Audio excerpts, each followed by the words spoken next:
नमस्कार, SBT news में आपका स्वागत है और पेश है इस वक्त राजस्थान की बड़ी खबरें।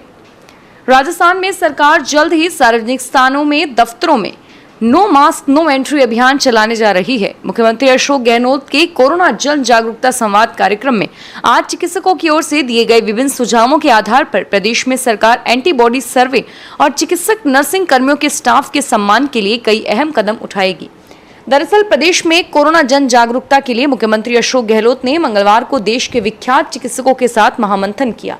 करीब 1.5 घंटे तक चले इस संवाद कार्यक्रम में देश के नामचीन चिकित्सकों ने राजस्थान सरकार के कोरोना इंतजामों की न केवल सराहना की, बल्कि प्रदेश में संक्रमण को रोकने के लिए कई अहम सुझाव भी दिए। प्रदेश में निजी चिकित्सा संस्थानों और लैबों में कोविड-19 की जांच की निर्धारित दरें कम की गई है। अब यह जांच मात्र 1200 रुपए में हो सकेगी।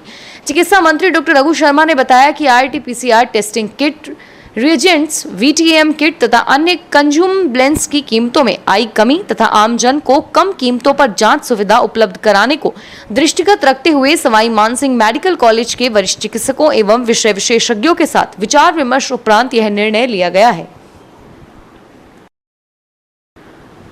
भारतीय मूल के 55 वर्षीय कनाडाई नागरिक के दिल के 2 वाल्व का बिना ओपन हार्ट सर्जरी के सफलतापूर्वक बदल दिए गए।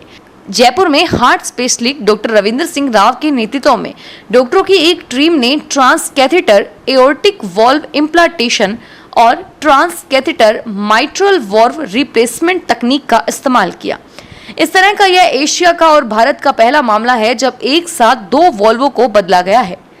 डॉक्टरों के मुताबिक दिल की कई बीमारियों से पीड़ित मरीज को अपनी दिनचर्या करने के साथ साथ ही थोड़ा सा काम करने पर उन्हें सांस लेने में तकलीफ हो रही है। हार्ट फेलियर होने पर उन्हें चंडीगढ़ स्थित उनके गृहनगर के अस्पताल में भर्ती कराया गया। दोनों वाल्वों के सिकुड़ जाने से दवा भी काम नहीं कर रही और डॉक्टर इसके लिए केवल वाल्व रिप्लेसमेंट की सलाह दे रहे थे। डॉक्टर राव ने बिना ऑपरेशन किए TAVI और TMVR के जरिए मरीज के दोनों माइट्रल और एओर्टिक वाल्व को बदल दिया। बंदियों से चोट वसूली करवाने और पैसे देकर जेल में मौज कराने वाले जिला कारागृह टोंक के अधिकारियों और कर्मचारियों पर अब कानून का शिकंजा कसता जा रहा है। पूरे मामले को उजागर करने वाले दिल्ली के वकील राजेंद्र सिंह तोमर की ओर से मुख्य न्यायिक मजिस्ट्रेट की कोर्ट में इस्तगासा पेश किया गया था।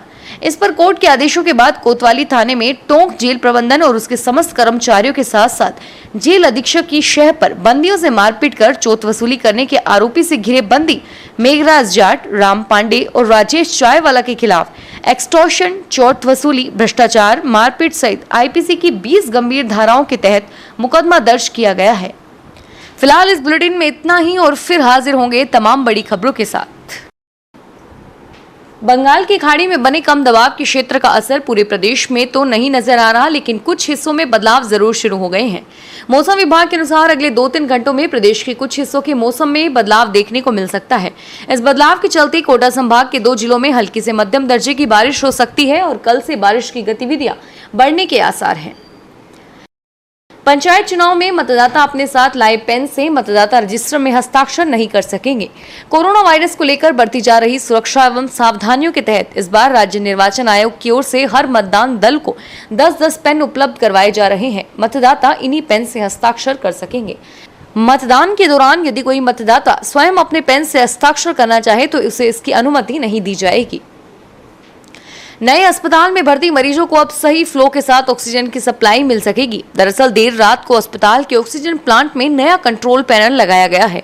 नए अस्पताल अधीक्षक डॉक्टर CS सुशील, डॉक्टर RP मीणा समेत अन्य अधिकारियों की मौजूदगी में विधिवत तरीके से पूजा अर्चना के बाद नए कंट्रोल पैनल से ऑक्सीजन सप्लाई शुरू हुई। ये कंट्रोल पैनल लेफ्ट बैंक व राइट बैंक के प्रेशर को मेंटेन करता है। दरअसल नए अस्पताल के ऑक्सीजन प्लांट में लगा कंट्रोल पैनल काफी पुराना था और बार बार खराब होने के कारण पुराने कंट्रोल पैनल से वार्डों में ऑक्सीजन की सप्लाई का फ्लो प्रॉपर नहीं जा रहा था। कोरोना संक्रमण के चलते राज्य सरकार की माली हालात बदतर हो चुकी है। इसके चलते कर्मचारियों और अधिकारियों की वेतन कटौती शुरू हो गई है। इस कटौती का कर्मचारी जबरदस्त विरोध कर रहे हैं। अब भाजपा नेता भी कर्मचारियों के पक्ष में उतर गए हैं। भाजपा प्रदेशाध्यक्ष डॉक्टर सतीश पूनिया ने कहा कि सरकार का वेतन कटौती का निर्णय असंवेदनशील है। सरकार के आर्थिक कुप्रबंधन का खामियाजा कर्मचारियों को भुगतना पड़ रहा है।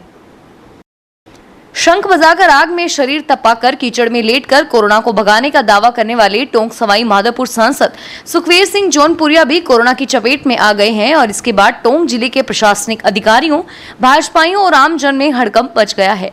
राजस्थान में कोरोना का संक्रमण तेजी से फैल रहा है और लगातार आमजन के साथ वीआईपी को भी अपनी चपेट में ले रहा है।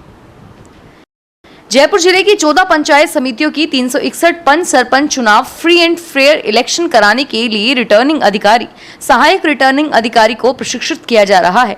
इसमें लापरवाही बरतने वाले और प्रशिक्षण में अनुपस्थित रहने वाले कार्मिकों पर अनुशासनात्मक कार्रवाई करने में जुट गया है।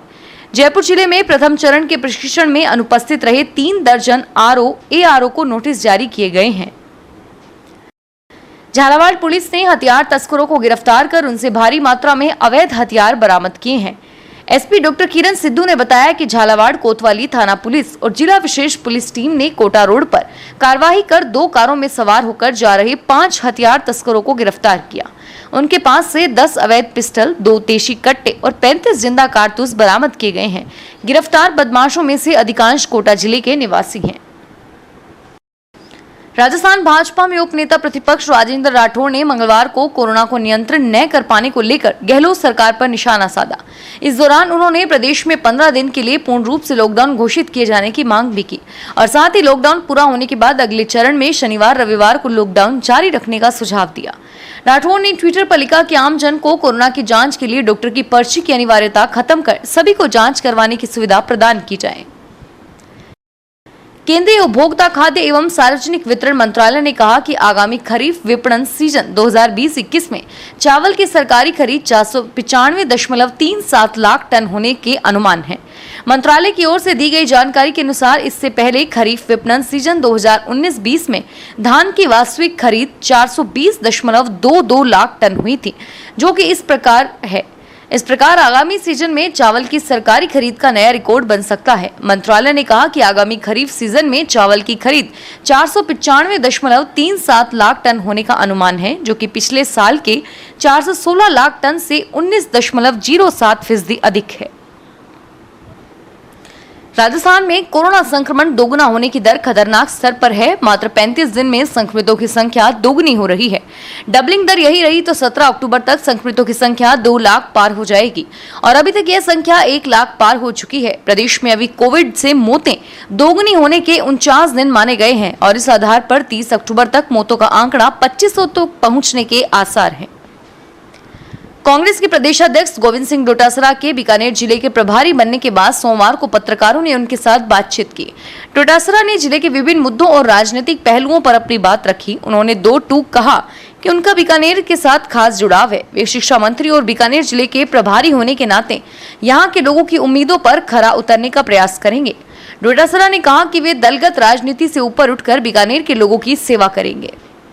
SBT न्यूज के वीडियो देखने के लिए हमारे चैनल को सब्सक्राइब करें और नोटिफिकेशन पाने के लिए बेल आइकन पर क्लिक करें। धन्यवाद।